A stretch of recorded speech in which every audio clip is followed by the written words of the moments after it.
it's your girl Simona, and I'm back with another review for Jocelyn's Cabaret ATL Season 2, Episode 5. So let's get into it.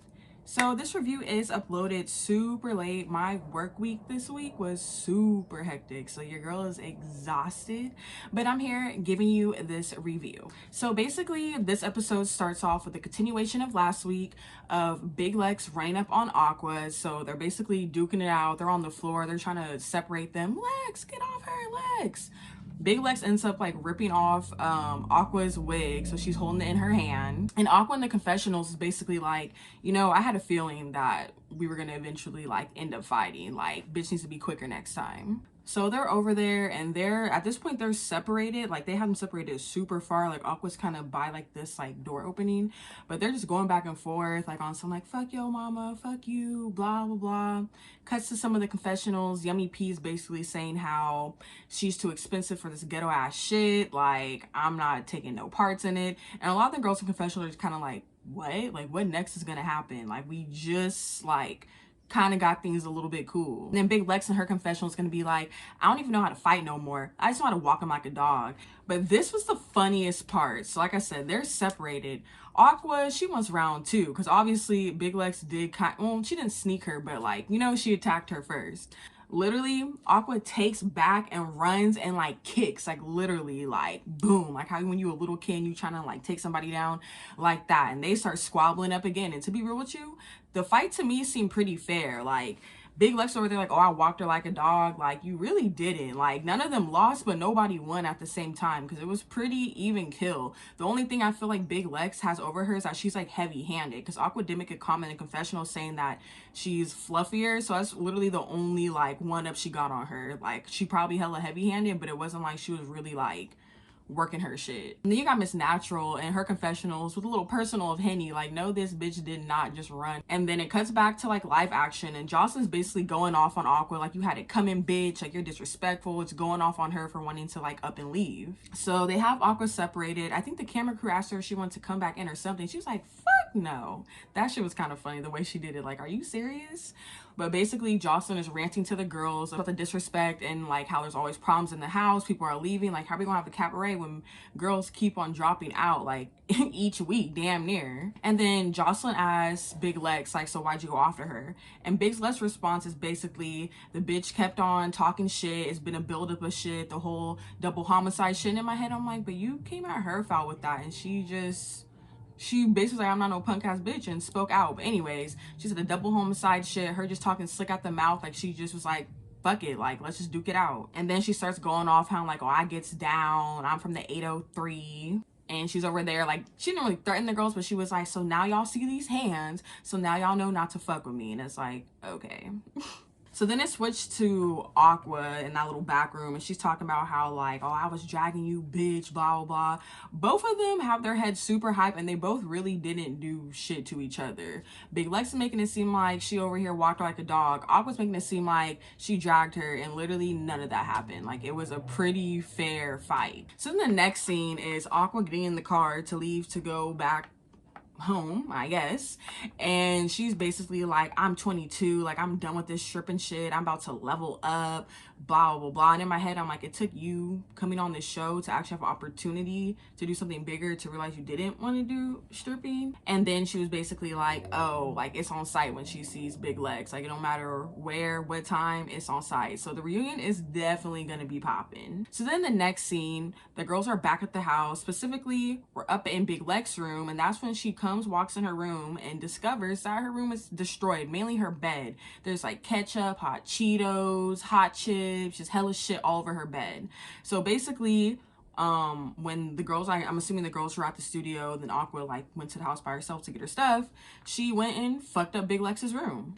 And then you see, because then at this point in the room, it's like Jocelyn, Big Lex, a talent producer, and maybe one other person. And the talent producer, who is this man, he's over there like kind of like whimpering, crying, and looks a little bit fucked up. And Jocelyn's like, what's going on? Like, what happened to you? Basically, that's when he starts saying that Aqua put hands on him. So I guess he saw her in the room starting to fuck shit up, and he was trying to like get her to stop. And I guess she just took off on him. And he was saying how she was starting to call the police, and she was bringing up how she was going to do voodoo on the girls and in the house, and that she could have this house blown up, like just hella crazy ass shit. And I was just like, whoa. Like, I knew homegirl was mad, but I didn't know she was on some like other shit. Like, and that like voodoo, all that stuff is real. Like, I don't play with that, like dead ass. And Jocelyn, her confessional, she was low-key kind of being rude, because she was kind of basically like, why is this big ass nigga crying about how he got beat up by this girl? Like, if you don't punch this girl, because she low-key started like mimicking him in the confessionals, like, and she beat me up. Like, Jocelyn, you know you wrong. But I low-key feel her, because I'm not like, it's not right to put your hands on anybody or a man hitting a woman. But in that case, he could have like, you know, grabbed her like, hey, like, you know, or like threw her over her shoulder. Like, and he was talking about too how like when she like got outside, like he was chasing her and he fell down a hill, hella shit. Like, literally the nigga's shirt was torn. I was like, damn, he put you through the ringer.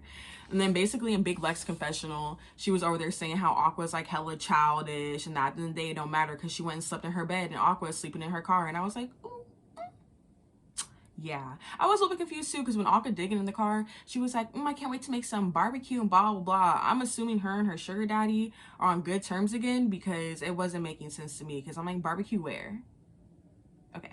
So the next scene is the next day, and basically the girls are downstairs. They're all in these little cute lingerie outfits. Jocelyn told them to dress up and that she went to talk to them. Jocelyn comes down her little Red Riding Hood outfit. I actually did really like it. I like the little cape thingy. But she comes down and they're all sitting in a little living room, and she basically tells the girls that she wants to talk to them and pretty much give them their props for sticking it out despite all the craziness and the drama, and really sticking out for what they truly came here to do. And side note, in this scene, Big Lex had her hair straight, and it really threw me off. Not in a bad way, but like in a good way, because I was like, oh my gosh, she looks like completely different. Like, whoa. So basically Jocelyn, she starts asking the girls how they feel about the routine, and basically the girls have the same response, like, you know, it's challenging, it's hard, like you were saying, like, you know, it is a challenge, but I'm the captain, like I'm gonna end up getting this. And Sapphire said the same thing too, like, it's a challenge, but we got it. And then Jocelyn basically is like, you know, I want to know these girls a little bit better, like, Miss Natural, tell me about yourself. And then Miss Natural brought up how she has, I believe, a 10 or 11-year-old son. Obviously we know she does the whole porn thing, like she kind of just slipped that in there. Honestly, it was kind of hard to hear because she was kind of talking like mumbled and low. Like, I had to go back and I still was like not catching some of this stuff, so that was the basis of it. Miss Natural had brought up, because I think Jocelyn made a comment saying, oh, you just kind of like, you know, skip out of the porn or whatever. And Miss Natural just like, yeah, like, I'm not trying to name names, but I be having certain girls like come to my room, blah blah blah. And then Jocelyn's like, ballistic? She's like, oh no, like, girl don't even play like that. And then that's when Boss Tech steps up and reveals herself, and it was like, hey, like, no, I'm gonna be honest, like, it's me. And she was saying how she came to Miss Natural's room to get some tips, because especially with the house finding out about the whole dangly thing in the back of her throat. So that's when it got revealed to Jocelyn. Like, Jocelyn found out too, like, you know, she don't got no thingy in the back of her throat, and that's how she could just take the whole shit. So then Jocelyn asked the girls, if you had like one dream that you wanted to really come true, what would it be? So she goes around the room asking the girls. So I'm gonna be looking down at my notes and read off what each girl said. So Boss Tech said that she wanted to be successful and mentor young girls who want to dance. Very sweet. Sapphire said she wants to write a book of do's and don'ts in the strip club for beginner strippers. And she was basically saying, like, you know, I want to be able to teach the game, but I still want to get paid for teaching the game. So I fuck with that idea too. Lucky said she wants to be a star, like a mega star, movies, a performer on a global level. Big Lex said she basically says she's able to empower women and inspire girls through music, so she makes music. Miss Natural says she wants to basically transition from being known as this big porn star to being someone who gives back to her community. She's from Gary, Indiana, and spoke about that and how much that means to her. Lexi Blow says that she already has businesses. I was like, okay, man. She was like, well, I already have my businesses, but she wants to expand her businesses location-wise. She never said where her businesses was, so I'm not sure what it is, but she wants to expand and then eventually own her own strip club, and I think that is a great idea. I feel like women who own strip clubs is definitely a better better environment because you have like someone who can like relate to you and just really help you out. Especially if the owner before used to be a stripper, like they get it.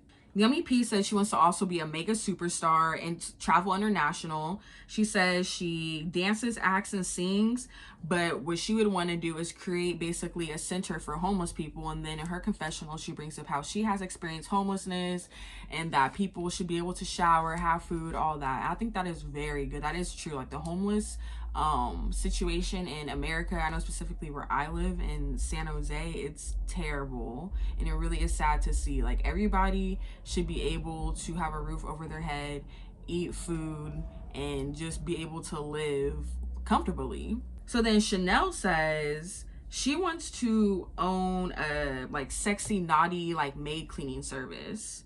And I guess she already has a cleaning service, but she wants to turn it into that. I personally thought that was a good idea. I was like, you know what? That is a cool idea. Like people like dressing up as like the little French maids on Halloween. So get like, you know, some girls, they clean, like, you know, make it fun, make it sexy. But then Jocelyn and her confessionals made it seem like, nah, she's trying to do some other shit. She's trying to have some happy endings happening. And I was like, ooh, I didn't think of it like that. It really could go either way, but hopefully it stays where it's supposed to be. And then Jocelyn, I like what she said in her confessional too. She was like, basically, if someone's trying to help you out, but they never ask you, what are your dreams, what are you trying to do, then they really don't give a fuck. And that's so true. Like there's a lot of people who you think are cool or think who are like trying to help you on your journey, but they really don't give a fuck. They really don't want to see you win. So then after all like the nice stuff wraps up, Jocelyn basically is like, you guys, you know, you gotta get this routine down, you gotta like, you know, remember the steps, like I'm gonna let y'all record me, like so you can get this like down. So the next scene is the rehearsal and practice at the mansion or at the estate. And the scene opens up, it's Big Lex, Miss Natural, Boss Tech, and Chanel and Lexi Blow. Basically they're in the room, they're about to get started practicing, and then Jocelyn ends up joining them. And then the way they did the scene was kind of weird, but when they cut to the next part, it was all the girls in the room, and Jocelyn basically performed the routine and let the girls record. To be real with you, I feel like Jocelyn, because Jocelyn did make a comment in the confessional saying how like, how many times do I gotta do this shit over for y'all to get it? So when she performed it this time, she definitely was not going full out. She was probably going like 60-65%, but I get it. But at the same time, it's like, girl, like, how do you expect them to learn the routine if you don't actually teach it to them and break it down? Like you literally just show them it and then be like, okay, get it. Like now that they have a recording, they honestly probably will get it, but it's like you didn't even like, you have to actually teach them. So after Jocelyn finishes, she's basically like kind of encouraging them, like, you know, y'all got this, whatever. And then I forgot who it was, but somebody called out Lucky, and they were like, yeah, someone called out Lucky and was like, well, if we don't have it, like our captain's gonna have it, like we know she gonna have our back. And then Lucky was saying how she wanted Lexi Blow to be her assistant or co-captain, because she was saying basically like, yeah, I'm gonna have their back. And she was like, and my co-captain, and she pointed out Lexi Blow because Lexi Blow was writing notes, and Jocelyn low-key like kind of dissed her because she was like, okay, cool, you could take notes, but do you have the routine down? Like, okay. And in her confessional, Lucky's basically asked, Captain, I gotta make sure I have it, but that everybody else has it too. Blah, blah, blah. So the next scene is a montage of the girls, like kind of like in slow motion doing the routine. The first group that they had on there was Lucky, Yummy P, Big Lex, and Sapphire. And like I said, they showed a montage of the girl in groups, but that first group that I named was showed kind of more, not full length, but they showed them the most. And from what I saw, a little bit that I saw, Yummy P was fucking that shit up. Like my attention went straight to her, like her facials, her movement, like she was really like into it. It wasn't just because she was in the front, like it literally, my attention went to her. But then they switch it to like live time. Like I said, it was a montage and switched to reality of them kind of like fucking up and like trying to get the routine together. And Lucky in this particular scene is telling Yummy P, she was like, Yummy P, you're doing it too fast. And basically Yummy P in confessionals basically says that like, look, I'm a trained dancer, and I guess some of the girls know that, and I feel like some people think that they can nitpick me and tell me what I'm doing wrong in reality when it's them doing it wrong. And I felt her all the way, because it's a difference when it's like you're a trained dancer, like you went to dance class, you're competing all this shit, from someone who just likes to dance for fun. Not saying the other person can't dance, but like when you're a trained dancer, you learn about about 8 counts and you're like, you know, like certain technical stuff like that. So I felt her on that level, because it's like, no bitch, I'm doing it right, y'all are off of 8 count. Like, don't come at me crazy. But Yummy P took it like a G. She didn't give no attitude, nothing. Like, she just like, in that scene, I don't even think she really said anything back, because she knew, like, bitch, I'm right. And then Lucky's confessional, she was like, I just feel like some girls don't want to listen to me. I'm like, here we go. I can already see this about to stir up. So then the next scene, it's Jocelyn and Ballistic in the studio, and basically Ballistic is getting everything prepared for the show, putting all the music together and editing and all that stuff. So basically Ballistic asks about rehearsal, and basically Jocelyn's giving him an update. And it's funny because Ballistic called out that she was saying choreography wrong. She got me saying it wrong. Ballistic pointed out how she was saying choreography wrong. She was saying choreography. It's choreography. See, she even got me like messed up. And Jocelyn's like, so y'all have me saying it wrong this whole time and y'all didn't say nothing? Like, I'm gonna fuck y'all up. And then Jocelyn, as I said, she's updating him on everything. And she was updating him on like the Aqua shit. And it was hilarious because she was like, I had a fucking flashback. I was about to two-piece that hoe. I was like, oh my gosh. But she brought up a good point. She was like, the reason why I didn't fight her is because I need to set an example. I don't want these girls looking at me like, okay, if we fuck up or say something out of line, we gonna get fucking slapped. And then Jocelyn was explaining to him like, you know, I didn't fill them in on the meet and greet yet. Oh yeah, because that's, sorry, when she had like the lingerie sit down, she also told them too after rehearsal that she wanted to like actually go out to the club, step out with them. But she was telling Ballistic how she told him she wanted to go out, but she didn't tell him about like the whole meet and greet that's gonna be coming up eventually. In the next scene, it's Jocelyn and Melissa. If y'all watch Love and Hip Hop, I believe Melissa is the one who dated Mimi. I can't remember all the way back, but I do remember her on that show as a low-key little love interest. And I guess her and Jocelyn are still hella cool. So she comes over because Melissa is an event planner. And Jocelyn, first of all, when they sit down, Melissa's like, what do you need? Like, you only hit me up when you need something. I was kind of like, damn, Jocelyn, that's how you really are. You low-key a shitty friend. But Jocelyn's like, stop. Like, no, that's not what it is. You know, I rock with you. And basically, she's talking about how she wants to do this meet and greet and basically introduce the girls to the world. They're discussing the plans for the meet and greet or whatever.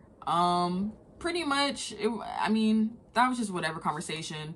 Out of that conversation, one thing that got brought up was, Mimi wasn't directly her name brought up, but Jocelyn had made some side comment like, you know, like, I'm still your friend even though you fuck with bitches who I don't fuck with, you know, like, I still rock with you despite that. Obviously Mimi. And I don't know about y'all, but I feel like Melissa was high as fuck in that scene. Like, I don't know what it was, but she was just like, okay. Yeah, I'm just like, girl, like, you was not all the way there. Like, there were certain points where like, okay, what do you want? Like, you know, but I'm just like, I was looking at her like, she seemed like she was off the shits, bruh. Like, I need to know what you smoking, like, dead ass. But yeah, basically that was the end of their conversation. And up with Melissa saying, you know, be on time. That's all you gotta do is show up and just respect the capacity rules of all the COVID shit. Boom. So then the next scene we get is the girls out at the club. Well, before we get to the club, they're in the bus and they're on their way there.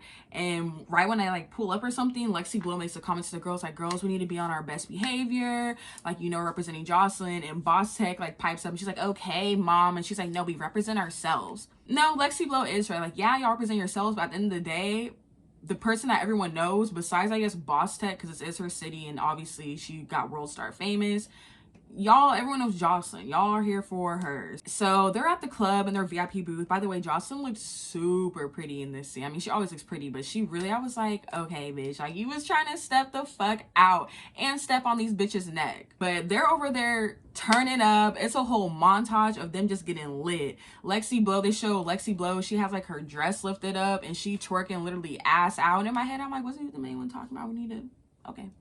I guess. So the girls are turned, they're turning up, they're twerking, they're taking shots. Like, it looked fun as fuck, honestly. And the girls in confessionals are basically all saying the same thing. They're excited to step out and have fun, especially with all the drama that have been happening. It's finally like a big relief and a, you know, just break. And except for Miss Natural, in her confessional, she was saying how like, man, I didn't really want to go out. Like, there's a lot of big personalities. She was like, you got Boss Tech.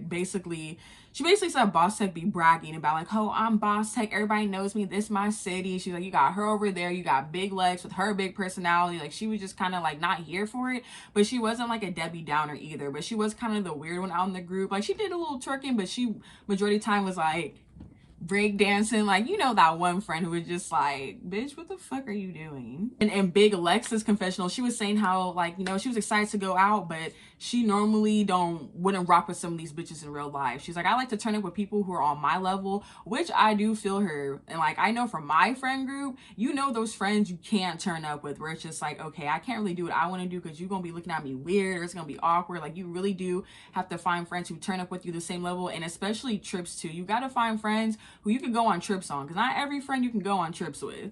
But Big Lex was saying how basically Yummy P's weird as fuck in the club, like she's doing hella spiritual shit, and that Miss Natural was over there acting like a big ass kid, like breakdancing. So then we get Chanel's confessional, and this is when like Chanel's talking, we see like a montage of Boss Tech, because Boss Tech was fucked up. You could see it literally in her eyes, like that bitch was gone. She was definitely crossed as fuck. When you get Chanel in her confessional, like, Boss Tech was really turned.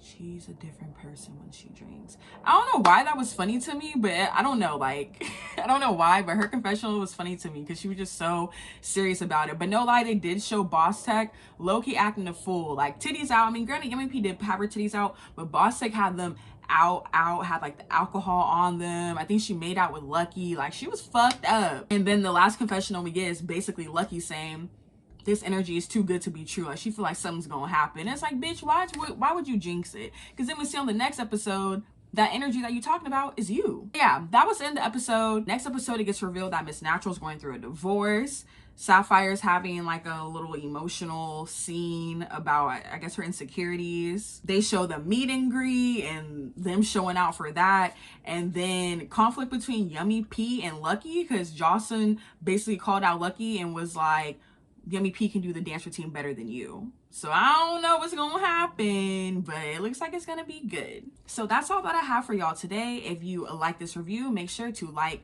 comment, subscribe, and follow me on my socials, and I'll see you next time. Thanks for watching.